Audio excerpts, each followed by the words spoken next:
Next weekend is Labor Day. This weekend, it's Bieber Day, as Shane Bieber makes his Blue Jays debut tonight against the Marlins of Miami.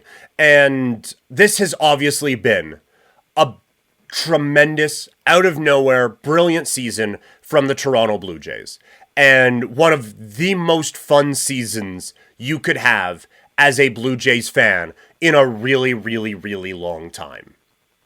That being said, there's just a different feel to it. For me, anyway, today. I don't know about the rest of you, but for me, there's a different feel to today.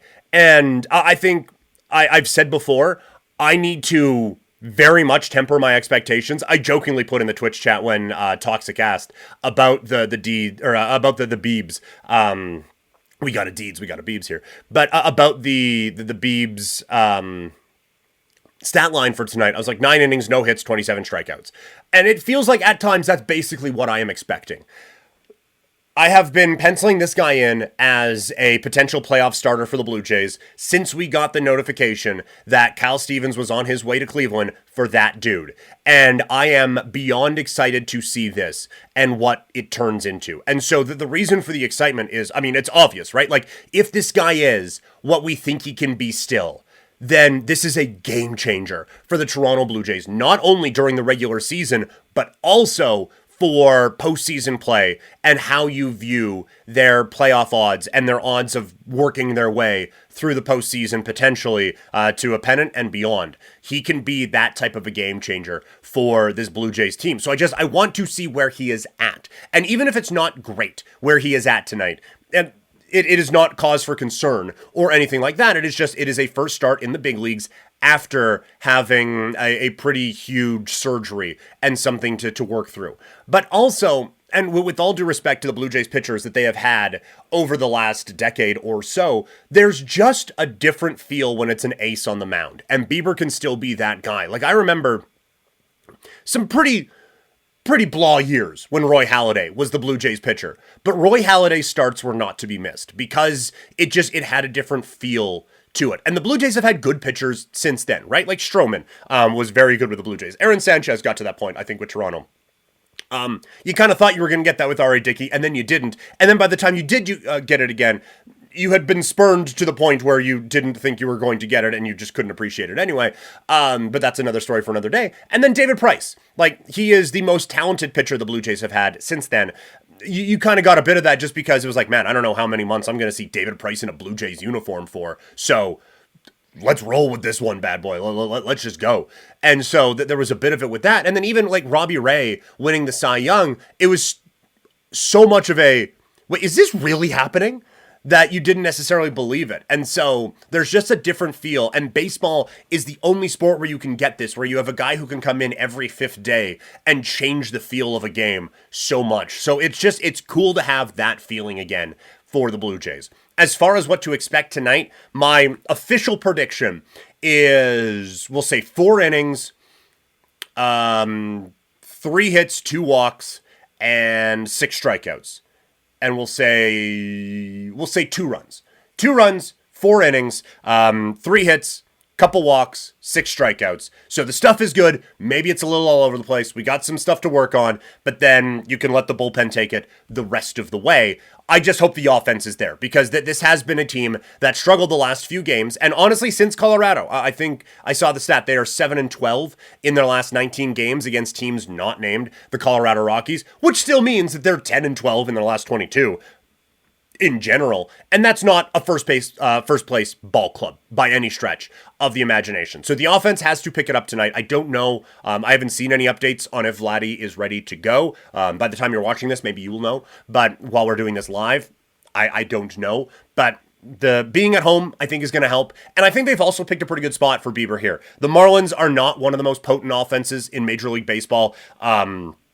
The home atmosphere is going to be a buzz tonight for this matchup, so it's a nice safe space for Shane Bieber going into action tonight. So very, very excited to see it. But let me know either in the chat or in the comments below. What's your prediction for Shane Bieber? Not just for this game, but for long term. Like where do you view Shane Bieber fitting in for the Blue Jays down the stretch and potentially into the playoffs. That is the Blue Jays talk. I do just quickly want to note how bad that was last night for the New York Yankees as they fall to the Boston Red Sox. And again, it's the same old issues coming up. It's a throw to second base on a potential double play that, okay, it gets there. And then the best comment I saw about this was Jazz Chisholm threw that ball further than he hit any in the home run derby when he airmails it over first base. You have an attempted steal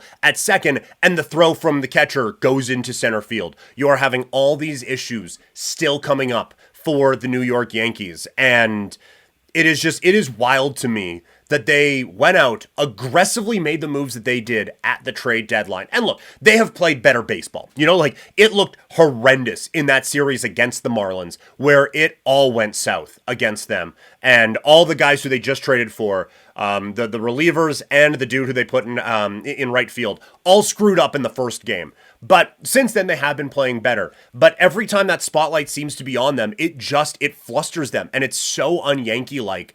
And I think it was Dontrell Willis yesterday because the game was on Fox. It was the D train just pointing out like, hey, when are we just going to believe that's what this team is? And I think you kind of have to now from a Yankee standpoint. And for the Red Sox, I keep thinking that they're just going to fade away because that's kind of what they've done this year. They'll go on these incredible runs and it's like, man, the Red Sox, hottest team in baseball. And then you'll just, every time you look at the standings for like a 6-8 week stretch, oh, they're 4-6 in their last 10. Oh, it's 4-6 in their last 10. And then they'll win 15 games in a row again. And then, oh, wow, yeah, 3-7, 4-6, oh, 5-5.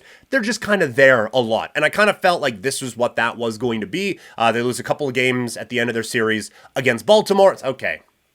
This team just isn't what we thought they were going to be, that they aren't as much of a threat. And they came out last night and they put it on the Yankees. And it's similar to the Blue Jays, but a little bit different.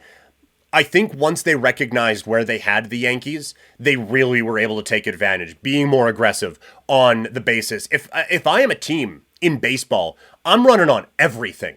I am putting pressure on their catcher with stolen base attempts.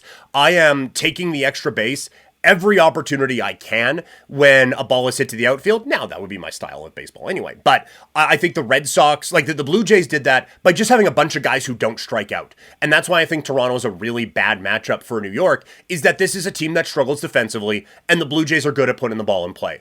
And the Red Sox, Cora is such a good manager. Like, I think John Schneider should win Manager of the Year, in part because, we got a little sprinkle on that. I just like to point that out. But I think Alex Cora, in terms of X's and O's, I think he's the best manager in baseball. And they recognized what they had against the Yankees and put that pressure on, running into those situations and just making the Yankees make some mistakes. So that's going to be a fascinating series the rest of the way. But the Yankees are who we thought they were. And at least Toronto and Boston, anyway, aren't letting them off the hook. So some big series coming up. For the Blue Jays, it's figuring out Shane Bieber. And look, after this stretch here, where it was Pirates to start, and then Marlins, and then after this, I believe it's the Twins that they have.